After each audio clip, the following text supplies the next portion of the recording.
Mukene barirakunda kuvuga iryo jambo. Igihugu cacu kirakenye, umuryango wacu urakenye, umuntu arakenye, inshuti zacu zirakenye. Mukene iryo jambo bisigura iki muri kampu yanyu kwe Burundi? Ijambo ubukene ni ijambo ntemera ku giti canje, kandi naho ryo bamwirigara, naho ryo bandiko ntera n'abantu babiri ntemera, kuko nta muntu akenye abaho. Igihugu cacu ko gikenye kuri wowe vyakira gute? Sinavyemera. Iyo bavuze ko umuntu akenye ata amafaranga agira yabuze ico akora, kuri wowe vyakira gute? Sinavyemera. Tuvuze ko igihugu gikenye rero baca barabira ku mashure, eske bayagize priorite? Ikintu gagize priorite ni ikintu gifise agaciro, ubona ko ku munsi kiko kiratera imbere. Hari igikorwa kiko kirakorwa kugira gitere imbere. Haize imyaka 30 rero bakasuzuma bagasanga kubijanye n'amashure ntibiratera imbere, kubijanye n'ubuvuzi ntibiratera imbere, kubijanye n'amabarabara nyubako ntibiratera imbere. Bacavuga ati kiriya bintu birakenye. Ku giti cawe haize imyaka 20 waraheje amashuri, nturubaka, ntushobora kwigurira agapira, ntushobora no kwirihira déplacement, nico gituma baca bakwita umukene, kandi nawe nyene uca uvyiyita kubera hari ibintu wibwira ati ntibishoboka. École du possible urumva ko ari ishuri ry'ibishoboka. Umuntu azayumva ko ari ibintu bidashoboka, umuntu aza afise umugambi kanaka udashoboka, hama awuzanye muri école du possible niho tuca twiga possibilité y'ingene byoshoboka. Mumaze kwakira urwaruka rungana gute? Mwabugishije mu mezi angahe? Uno munsi bageze kuki?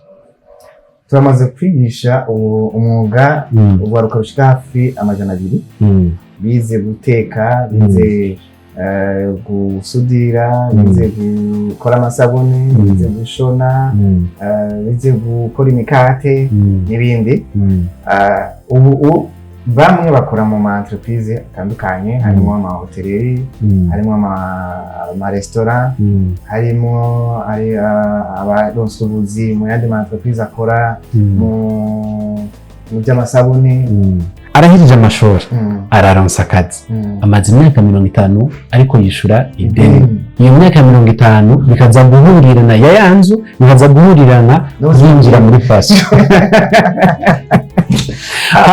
Nyuma yo kwinjira muri passion kitaba umurema, bana yavyara bakaca bagurisha rwa rupangu yaruhira imyaka yose, bakaca barugurisha mu mezi 2.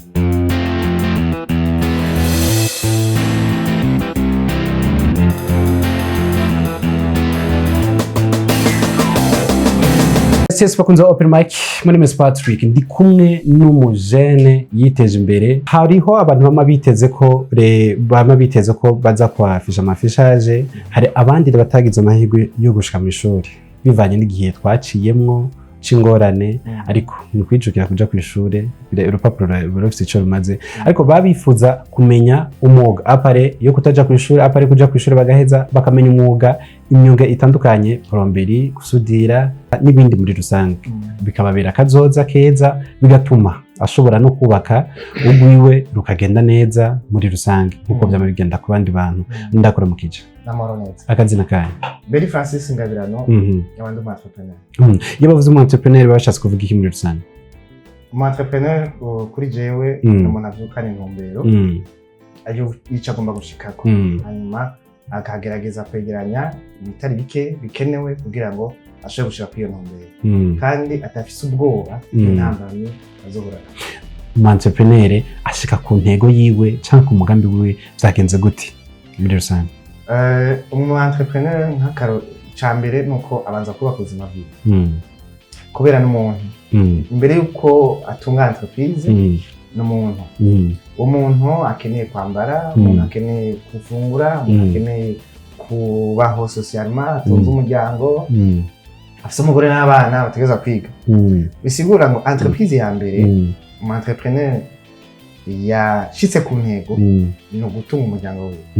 Kunda no kubivuga ngo iyo udashoboye gutunga umuryango, kujera umuryango, responsibility z'umuryango, ushobora gutwara igihugu, ushobora kuba umurongozi w'urusengero, ushobora kuba umurongozi w'abantu muri rusange, kuko byose ngo bitangurira mu muryango. Wewe ku bwawe famille hama n'abana bawe. Bisigura rero yuko umu entrepreneur ucambere ubanza kwa entrepreneur wewe cambere umuryango wawe ca kabiri abandi rero ca gatatu.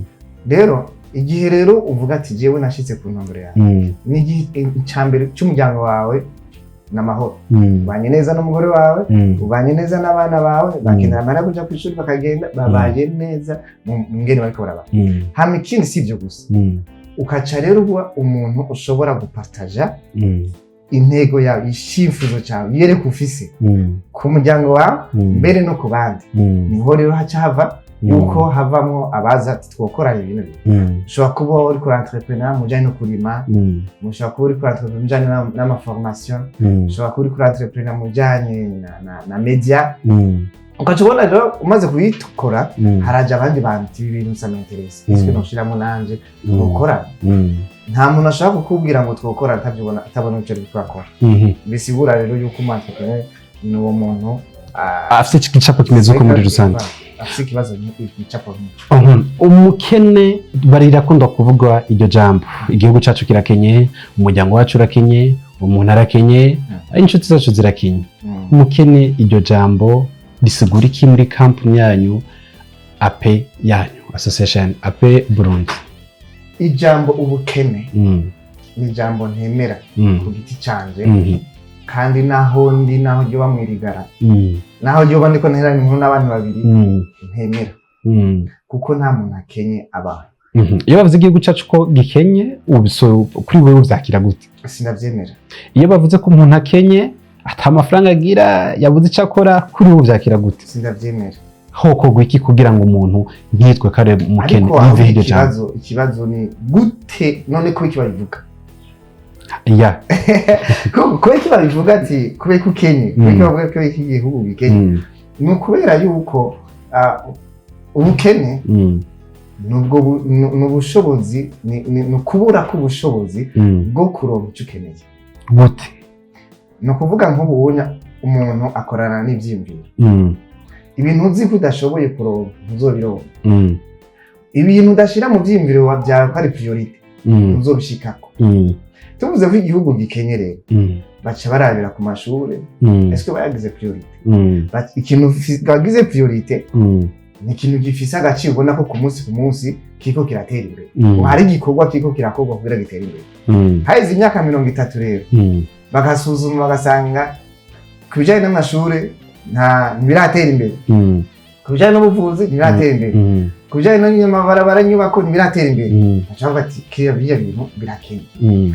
Ku giti cyawe haize imyaka 20 waraheje amashuri nturubaka, ntushobora kwigurira agapira, ntushobora no kwirihira déplacement. Nico gituma baca bakwita umukene, kandi nawe nyine uca uvyiyita kubera hari ibintu wibwira ati ndishoboye.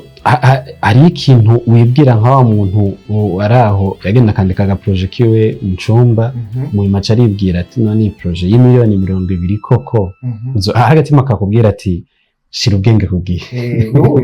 Wowe ushobora wayo yakura nde yaguha minivare yakurane kuri y'abana kwiyotike ufisiyo tudeni ubwo busazira bushire hasi. Ugasanga umuntu yatanguje umugambi we mu cumba, wahereye mu cumba. Umuntu vyogenda gute kugira ngo mwishiramwe ryanyu mushobore kumufasha kurandurana umuzi ayakura amaboko mu mpuzu mu gihe kingana gute kuba yikuye mu bwo bukene? Murakoze. Mwishiramwe ryacu twashizeho igisata école du possible. École du possible ngomba ko ari ishuri ry'ibishoboka.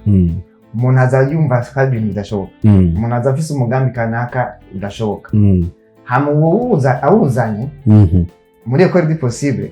Niho tusha twiga possibilité y'ingene ibyo bishoboka. Ingene tumufasha rero turatahura ingene umuntu akora, ingene umuntu akora, ingene yiyumvira. Umuntu ari mu bwoko, ari mu bintu bitatu, hari ibyo yiyumvira, hari ibyo yumva, hari ibyo akora. Igihe rero mu byo yiyumvira bijanye n'uwo mugambi dufatanije gushiraho ibyo akwiye kwiyumvira mu byo abayemo avuye ngaha cajaye. Nimba yagomba gushinga nka atelier ya boutique avuye ngaha acaja kuri avindura misho kubaza imashini kugwa ngaha. Urumva nta teri afise ngo ariko arabumva amakuru ya teriye y'imashini zigugwa mbega zigubwirwa entretien gute mbega inyuzi zigugwa ngahe mbega umuntu yunguka gute mbega umuntu ahomba gute uko ariko abibaza nta teri afise umuravye nta teri afise uda mu mutwe umutayeri mu mutwe ariko arabaza mbega umuntu kugira aze mu mushingira igiciro c'30 c'100 gute. Urumva ko amajambo ariko aravuga ari mutayeri mugabo we bwiwe abantu ntibatanga kumwita umutayeri mugabo wewe yatanguye kwiyumvamwo gusa n'ico kintu abyutse mu gatondo yoja haba ariko barashona abyutse mu gatondo yoja haba ariko baraguribisha ibitambara aravye ikintu yobona image ya modele yokoreramwo uwo muntu w'umutayeri we nyine abanza kubyiyumvamo akubwira iyo ni faze ya mbere yuko biyumvamo wibonamo ukora nakunda ico kintu ufuza gushikako. So nabonye amafoto y'ibitumbura bakora amagato ibintu bitandukanye urwaruka rwinshi mumaze kwakira urwaruka rungana gute mwagugishije mu mezi angahe uno munsi bageze kuki? Turamaze kwigisha umwuga urwaruka rushika hafi 200 bize guteka bize gusudira bize gukora amasabune bize gushona bize gukora imikate n'ibindi. Ubu bamwe bakora mu ma entreprise atandukanye harimo ama hotellerie harimo ama restaurant harimo abaronse ubuzi mu yandi ma entreprise akora mu by'amasabune harimo nabonye isabune nziza ikingena ndakivuze kiri mu bwoko bufite design zimeze ukundi ndagamana amasavo thérapeutique ajya asanga avura ibihere. Hariho rero bariko bariyungunganya baciye baja hamwe bashira mu ngiro ivyo bikorwa bariko baradandaza ego. Hariho rero mu burimyi n'ubworozi hariho bari mu burimyi n'ubworozi kumbura gukurikira tuzokora ikiganiro turi kuri tele kugira bamwe basabye iki mu bijanye ngira no kuriha canke biga ku buntu bimeze gute? Ariko kandi turakorana n'aba particulier bavuga ati tuje kwiga boulangerie nshaka kwiga boulangerie nashaka kuriha hama bijanye no kuriha la contacta bijanye no kuriha bico bivana uje ari umuntu umwe bashaka kuvuga ati nje nyene nshaka kwiga nico gihe umva ko bizinze ariko mu gihe ari twateguye ati hageze gihe cya formation c'ishure bica byumvikana ko mwiga muri 10 ama yacagabanuka ico gituma kenshi duhimiriza ukaburi muhira atakinwe kurakora naho tutoba twavuze ngo uno musi n'ishuri ngo uyandikishe ubwo ati je ndafise umugambi wo kuzokwiga bino bintu uyandikishe kugira ngo ishuri ritangwe ntidukunda kugira amafishi kubera yuko kwiga umwuga ni departement imwe muri entreprise no kuvuga ashobora kwiga gukora umukate mugabo utize comptabilité tazi guharura nyine umukate wongoka utazi kwiyumvira mbega noshinga boulangerie gute bisibura ngo kuza kwiga gukora umukate ni gikorwa kimwe mu bikenewe kugira ngo ukore muri boulangerie bisibura ngo umbere yo kwiga gukora umukate wanza kwiyumvira kubera iki ngomba kwiga gukora umukate uwo muntu rero yatuye impamvu agomba kwiga gukora umukate acaza tukaganira nawe hama tukamwereka hagati yo hamwe no kwiga gukora umukate iki ciyumviro ibintu umukate udandazwa kwa umufundi ashaka kutabyigira muri boulangerie ko akazi kanini kari kudandaza umukate. Abantu bakora kuri ikiganiro cya open mic turashaka kubabwira adresse nk'umujene cyangwa undi muntu wese asanzwe ari muhira adafite ikintu akora birababaje cyane kuri bo wicaye kuri buryamye ashobora kuza kwiyandikisha vuba na bwangu urashaka kubaha adresse dukorera kumugumya kwiyigona haruguru ya Rokagof tubona ahantu bagereza imiduga hari badanaza imiduga kwibarabara ukaca winjira canke ugatelefona kuri telefone ya 71 300 407 canke kuri 61 490 483 hama canke akaja kuri Play Store afise urubuga ducisha ko izi nyigisho zacu agatereshaja application yitwa APE 4G APE 4G.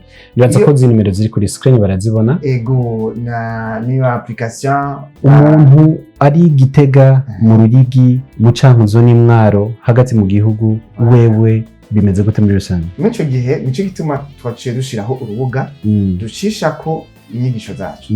Umuntu si ngombwa ngo yize boulangerie ashobore kuca avuga ati ngomba kuza ngaha nyine ashaka kwiga boulangerie akigira Gitega tuba dufite aba partenaire Gitega bari muri boulangerie mugabo nitwe twamujanye muri boulangerie. Okay. Hano ikindi icambere nuko atereshaje iyo application kuri Play Store APE 4G akumviriza ama video ariko ama video ari base ku bijanye na entrepreneuria. Hanyuma ashobora no kutubaza ikibazo akavuga ati jewe nari niko ndakora mugabo nari mfise ikibazo mu bijanye n'itunganywa ry'ubutunzi bwa nziza yanje mu bijanye no kujera abakozi mu bijanye no kuronka umutahe nari mfise ikibazo hama tugakora video yishura ico kibazo cyiwe. Hari ivyo mwateguye ku bakenyezi na cyane two turashika Robi Mars nubwo tubona guhimbaza Robi Mars ariko umukenyezi yamufise agaciro igihe cyose ntitwabahaye umunsi umwe nabigihe cyose kuko badufasha byinshi mu ngo mu miryango cyo kimwe no mu buzima busanzwe. Ndemera ko umukenyezi ni moteur igenera ubushobozi bw'umugabo. Bisigura ko umukenyezi ndayo barabivuga no mu Gifaransa ngo derrière un homme puissant il y a une femme puissante. Bisigura ko ingufu z'umugabo zirafatanye cyane n'ingufu z'umugore. No mu Kirundi bavuga ngo umuntu ushatunga ashugura.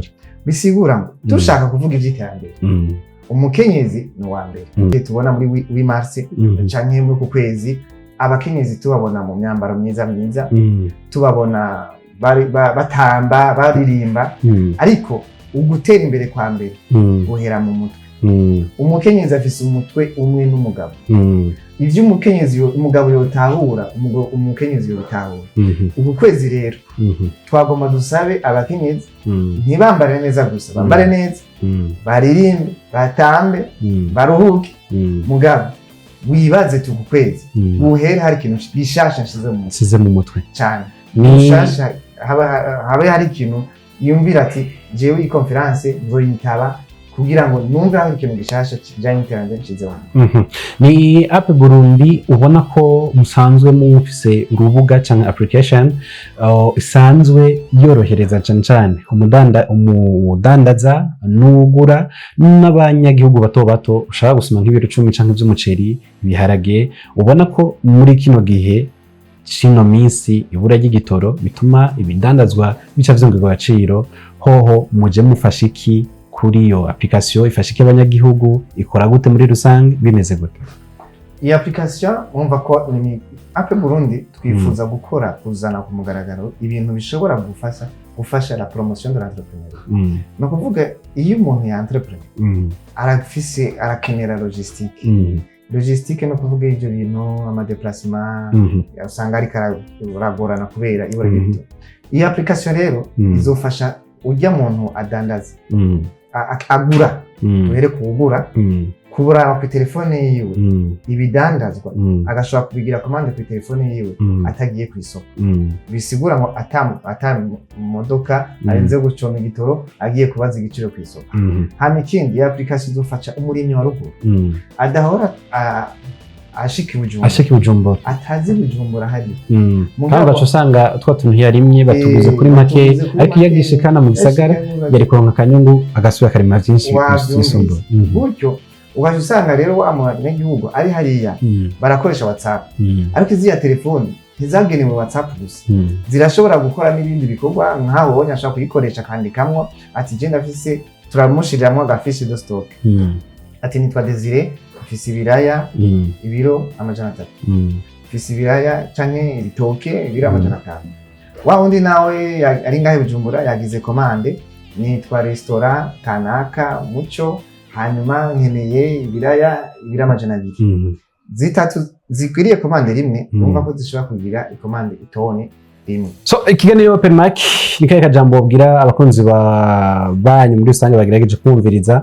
wongera unabibutsa adresse bongera banaraba kuri screen zacu ariko nimero ziwe za APE za WhatsApp y'ishirahamwe bashobora kuba telefona 24/24 barashobora kubishura umwanya n'umwanya.